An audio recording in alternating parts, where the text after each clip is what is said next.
the Book of Ruth, next on the Atheist Viewpoint.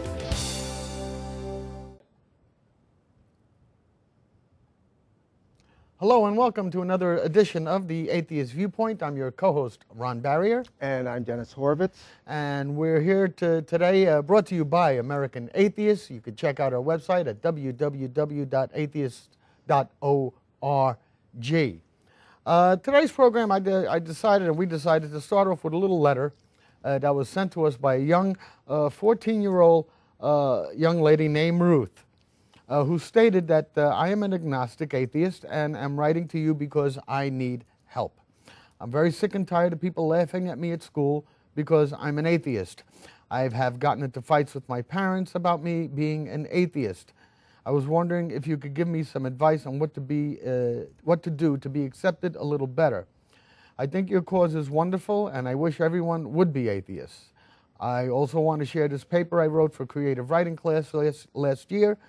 I showed it to my science teacher, also an atheist, and he recommended that I show it to people so that they understand the mind of the atheist. It is titled The Atheist Battle.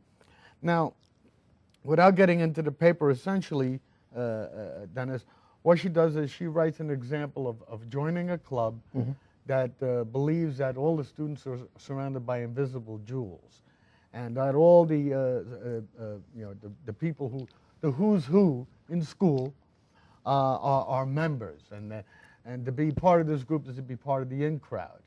And so she decides to go to the group, and she decides to explore what they're talking about, but she comes to the conclusion that there are no invisible jewels, and subsequently becomes shunned by her peers because she wouldn't go along with the majority thinking, and that's it in a nutshell. So she said that after days of contemplating the options, you finally decide that it's better to stand up for what you believe in than to have to lie to fit in. This example is analogous to the atheist and religious societies. Atheists don't want to not fit in or get laughed at, so they lie and say they're religious. I think that atheists should stand up for what they believe in no matter what anybody says, and I think this is important for deciding the future of humanity. I hope the world will one day understand that it's science and reason that will help us to really understand the universe, not religion. Even though my family isn't, I definitely am an American atheist. Wow, very well written letter, by the way. It was, and I read verbatim the opening and closing and just summarized the middle part. And personally, I see this a lot. Like for instance, people who do go, for instance, but they don't really believe. Right. They go because it's tradition. Right. Or as a friend of mine once called it, the tyranny of tradition. Right. Recently there was an article in the Daily News written by a Hasidic Jew who was no longer a Hasidic Jew because he started questioning his faith, starting with the premise, why am I wearing a long coat and a furry hat with a vest and all this stuff in 100-degree weather? Right. It's not supported by Scripture. Right. He broke with tradition. He started to get shunned by his Right. peers, and he's not a Hasidic Jew anymore. Right. I think for a 14-year-old girl, this It's pretty brave. very brave, very enlightened, and she's right, and she's not the only one. This ties in for regular viewers who may have seen this program a while ago. We read an article about a young man down south who didn't want prayers at his prom and was ridiculed and shunned and all that stuff by his peers in school. Here's another young lady. It's ironic that those who profess religion say that you should stand up for what you believe in when it comes to their religious beliefs. But when it comes to your non-religious philosophies, that you should keep to yourself. Yeah, and you know, that's the kind of thing. It's true. One of the ironies of this, and I'm not accusing all Christians of this. No. But part of the tactic of some is to portray Christians as being being persecuted. That basically they're standing up. You know, they're standing up alone in the crowd, when in fact they are the crowd. Yes. You know. Every time I hear one of them say that their religious freedoms are under assault, yeah, if I get the opportunity, I ask them the question: okay, what religious practices that you engage in have been attenuated by the state or by anyone? Right. And they never come up with one, or they'll come up with the innocuous school prayer routine. Right. You well, the only thing that's being attenuated is their attempt to foist their religion, you know, at a publicly funded event, you know, at a government-sponsored event or a school situation where it's not supposed to be there. The school situation is correct, and like this is the second time we are seeing in the schools that. This goes back to the Equal Access Act of 1993 signed by Bill Clinton that allowed these type of activities go on in public schools under the guise of student-initiated and student-led, which to me is a code word for mob rule. You know, if the majority wants it, then it should occur. So to me, that's placing religion under the auspices of mob rule. Well, yeah. You know, it's not a popularity contest. Yeah. Religion is not validated simply because of the number of people who belong to it. Right. Well, yeah, of course, yeah, I'm sure you're aware of that situation. I've forgotten what school it was, where they wanted, one of the after-school clubs was a kind of a gay-straight alliance. Yes. And they were so homophobic that they banned all after-school meetings of any kind. Well, that was, again, part of the Equal Access Act was to open up clubs in public schools to religious groups. Primarily, what they were talking about, they say religious, but they meant Christian groups that would get in there. Subsequently, since then, you've seen events like See You at the Poll that they do. Every year in September, where they do I'm wondering if they're even still doing that. I don't know. I used to call it Watch Me at the Poll because I think that's what they were more interested in, is having people see them performing their religious choreography than attaching any real sincerity to the action. Yeah, that's the and I you know, several years ago, a couple of years ago anyway, I may have mentioned it on this program that it was kind of interesting that people who, well, especially these students who will never know what it's like to have that knock on the door at 3 o'clock in the morning by the Gestapo or by the KBG or any kind of state secret police and being hauled off to jail or murdered for their religion, you know, are gathering around flagpoles in complete freedom with the complete approval of the school officials, of their religious leaders, their parents, and without fear of criticism, without fear of being bothered, and then go away congratulating themselves that they have fought for their rights. Right. People who have never had to, have never, and never will actually have to ever worry about their freedom of religion being taken from them, portraying themselves as martyrs and heroes and victims. And yes, and they have no foresight because where Madeline Murray O'Hair fought for the public schools to be a level playing field for all children. Right. You know, not having religious predators lurking or setting up clubs or trying to recruit young people when their parents are not around. The school prayer decision in the 60s, early 60s, was about leveling the playing field.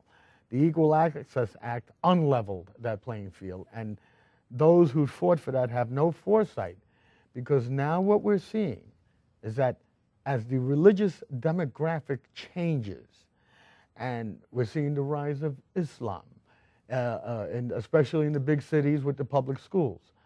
What are Christians going to do about if Islamic students want to hold a prayer rally at a flagpole? Right, which they have, which under the current law they have just as much right to do as anyone else. They have every right to do What if it. they want to join the Christian students? Yes. Their, you know, Or the Christian clubs, right? well, we believe in God too. Why don't we want to, you know, join you? Yeah. So they have created their own Frankenstein. Yeah. You know, and unfortunately, Madeleine Murray O'Hair, who had terrific foresight. I mean, if anybody really cared about people who have something to say, if you go to the American Atheist Library or you order back issues of the American Atheist magazine, find out a lot of the discussions and essays that she wrote about religion and the state have come true. Yeah. You know, if we don't have the vigilance of keeping Christianity out of government and the government out of Christianity in this country, you know, or religion in general. Yeah, religion in general. Well, that leads us to segue into another thing, is that, and this is rather surprising, but it has been announced, and this show is being recorded about 4 days before the September 11th commemorative ceremonies to be held across the country, especially the one at the Ground Zero in Lower Manhattan, which, by the way, today Mayor Bloomberg says it's time to stop calling it Ground Zero and start calling it again the World Trade Center and the 9/11 Memorial Museum. But Mayor Bloomberg is under attack for refusing to allow members of the clergy to play a role in the city's commemoration of the 10th anniversary of 9/11. He insisted that the ceremony should focus on the families of those killed in the attacks on the World Trade Center. In other words, Americans. You know, and human beings who were in there who may not have been American citizens. He's also barring political speech. But of course, pastors and politicians are lining up to lambast his decision, as reported in the Wall Street Journal. Rudy Washington, deputy mayor under Bloomberg's predecessor, Rudy Giuliani, says this is America, and to have a memorial service where there is no prayer, this appears to be insanity to me. I feel like America has lost its way. I'm very upset about it. This is crazy. What I don't understand is if he wants to add a religious element to ceremonies, go right ahead. Why does he need the state to do it? You know? Well, yeah, but it is, I mean, I'm thinking this over as you're speaking, because It's an interesting decision. But in a way, I'm glad, because the reality is, and people will forget the reality, is that religion was the accelerant that fueled the fervor behind the attacks. Okay? Yeah. Right afterwards, it was religion that swooped down on the area and preyed upon people, exploiting their fear. And we're going to cover that. We're going to cover that in another show. You know, they did that. What they did was, of course, they took a piece of debris. This Brian Jordan, a priest, and called it a cross and a message from his God. I tell you, it's a hell of a message. But that cross has stayed across the street on church grounds for 10 years with a little bucket in front to collect money. It wasn't religion that went down there and rescued and recovered people. It wasn't religion that, in this tragic circumstance, it was not religion that was able to bring closure to so many families through DNA evidence of their remains. Okay? It wasn't religion that is now starting to rebuild down there on trade centers, at the trade center, the area down there. It's human effort, human ingenuity, and tremendous detail to scientific DNA study to help these families close the books on the whereabouts of their loved ones. And that was so, so important. Yes. You know, Yeah. and that aspect is going to be ignored. You know, you bring in religionists, it's going to be all about their God. One of the things I thought was very funny about this article was that when you have a situation where people are trying to find meaning, where something is bigger than them, when you have a crisis of this level, they often look to the clergy. Well, I don't know why. First of all, the meaning to be found in those horrific attacks is to study the political and historical relationship between the United States, the Middle East, and the conflict between Islam and Christianity. Yeah. You'll find your meaning there. When something is bigger than them, well, you know, these things, unfortunately, they have happened. Wiping out the recognition of the importance of spirituality that it played on that day. Is he joking me? The role that spirituality played on that day was the role that those fanatics in those planes were chanting and praying to their God. Spirituality played a big role. It was a faith-based initiative. I agree with you. So you know, for that reason, I think it's good that Bloomberg is keeping it as secular as possible, and I'm really glad that American Atheists is taking up the lawsuit to block this piece of debris from being on the property. I have to tell you that for the last 2 years, New York City Atheist has been invited to Mayor Bloomberg's prayer breakfast, which is held at the end of December of the year. Mm-hmm. And it may seem odd that we go, but it's nice that I think it was the gesture of inclusion. I think so. And this past year, I managed to speak to the mayor for a few moments, really, and I just thanked him for inviting us. And he said, "Hey, you people deserve to be here too," which I thought was kind of great. That's true, and there can be quotations, missives, and contemplations that can have a lot to do with our united humanity without even actually bringing in a spiritual entity. But again, out of respect, you know, I think it's a good thing. I think it's a really good thing. Another quote that I found really unbelievable was that they were talking about religious solidarity. Now, to me, religious solidarity is ephemeral. It's opportunistic. They do it when it serves their purpose. And then afterwards, they all go back into their own little private clubhouses, as Peter Gabriel in his song, "Not One of Us," where large groups of people are now divided into smaller groups of people because you're not one of us. Well, you know, is at the risk of kind of broadening this into a wider discussion, which we can go into on another show. Mm-hmm. The Christian Coalition, basically, and other groups like that, they're basically comprised of these groups that 25, 30 years ago were basically at each other's throats. Mm-hmm. And I think it's kind of this whole idea of some kind of this warm and fuzzy idea of a Christian nation is so much a pipe dream, because what would happen is that even if they got what they wanted, as soon as that happened, the gloves would come off. Oh yeah. And then you'd see the same faction. Then it would be for which Christianity is in control, you know. And I think a lot of people, honestly, who fall for this, you know, do have this kind of vague, kind of warm and fuzzy idea of a Christian country, and they're probably not bad people, or even even think of it as trying to impose something on someone. They think that they have this very highly idealistic thing that they don't really have to think about. It just feels nice. Well, that's what is it comfortable. It's a comfortable feeling. They get comfortable. But if they actually got what they wanted, you know, the gloves will come off, and all these groups that are now just cooperating with each other are going to go start slicing each other's throats. Comfort, being comfortable. Are atheists comfortable?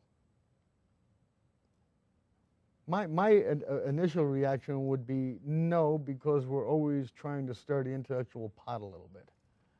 Right, We and- fully realize that there's more than what meets the eye, and that every new answer brings along with it a plethora of new questions. And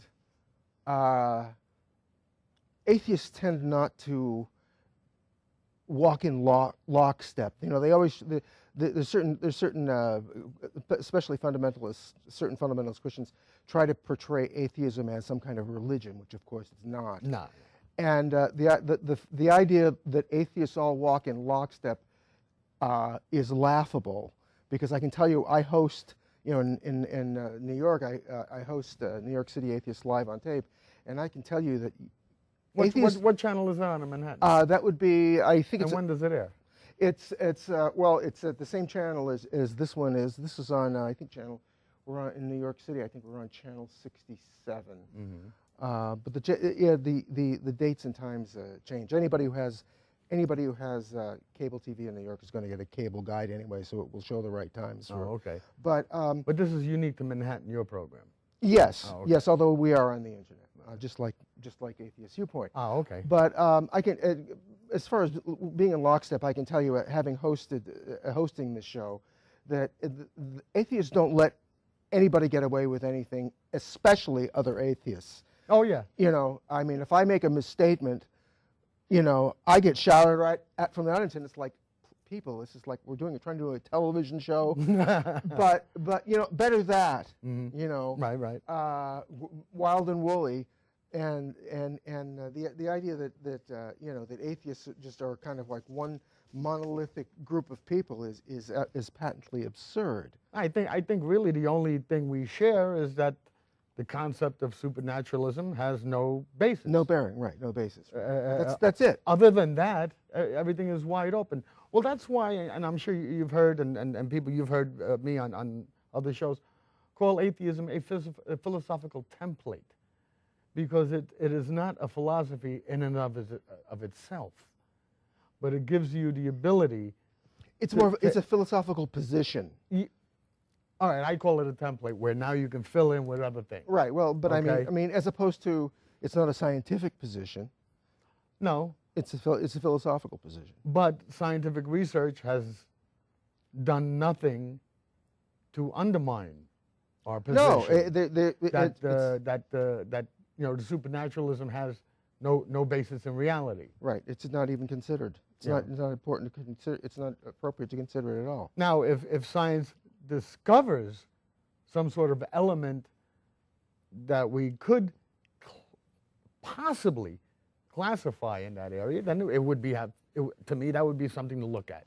Right. But it hasn't happened, so. Well, again, You know, I don't wanna- think it's going to actually. No, I don't think it is too. But again, I guess at the risk of wandering off topic, I read some article on the internet years ago that dealing with intelligent design and the fact that it's not science. But if it were, the article said that if it were possible to identify, positively identify evidence of intelligent design and be able to quantify it and be able to make predictions on it, then it would be real science, and it would be thus not supernatural. and not supernatural, and An aspect of you- nature we did not understand. right, and you wouldn't even actually have to identify who the intelligent designer was. Right. It would just be something that, by virtue of by virtue of the fact that it can be identified and predictions made upon quantified, that would make it science. If a Christian went to another planet and it was barren with rocks and everything, they would just say there's no life on this planet. If they found a watch, evidence of a designer. Right. Yeah, That okay. someone designer had been there. Or Yeah. a designer had been there. Right. Again, that designer could have natural origins of which we are unaware. Right. You know. Let me see. I got one more thing. We're zipping around, and since we're talking about 9/11, we got 2 minutes. States are starting to review their 9/11 charities, and under the Associated Press, a few of these have come up with some big charities that are essentially ripping people off. And it turns out that the #1 charity was Urban Life Ministries in New York that raised over $4 million to help in charities for victims or whatever of 9/11. And now, and in order to report, since they lost their tax status, good, they can only come up with $600,000. The other $4.3, $4.4 million kind of like disappeared. And they exposed several other charities. I would suggest that you look it up on the internet, 9/11 charities, and look up those phony ones. Well, we're down to our last minute, and I tell you, these shows go very fast when we have something going. And we want to thank Ruth for sending us that letter. Yes. And we want to thank you for watching The Atheist Viewpoint, which is brought to you by American Atheists, the largest atheist civil rights organization in the country. We are there to protect your rights to be free from religion as much as possible. You can go to our website at www.atheist.org. Subscribe to AA News. Subscribe to American Atheist Magazine. And look around. We always have announcements about events coming up in your part of the country, as well as our national events that will be happening, I guess, what, March of 2012 now is our next national event? I don't know. I don't remember exactly. And it's on the website. Well, they're throwing us out. They're throwing us out, right? So, on that point, please check out the website. Send us your comments. Do you agree? Do you disagree? We'd love to hear from you. So on behalf of myself, Ron Barrier, Dennis Horvitz, and American Atheists, for the Atheist Viewpoint, we are signing off. Bye-bye. Thank you and good night.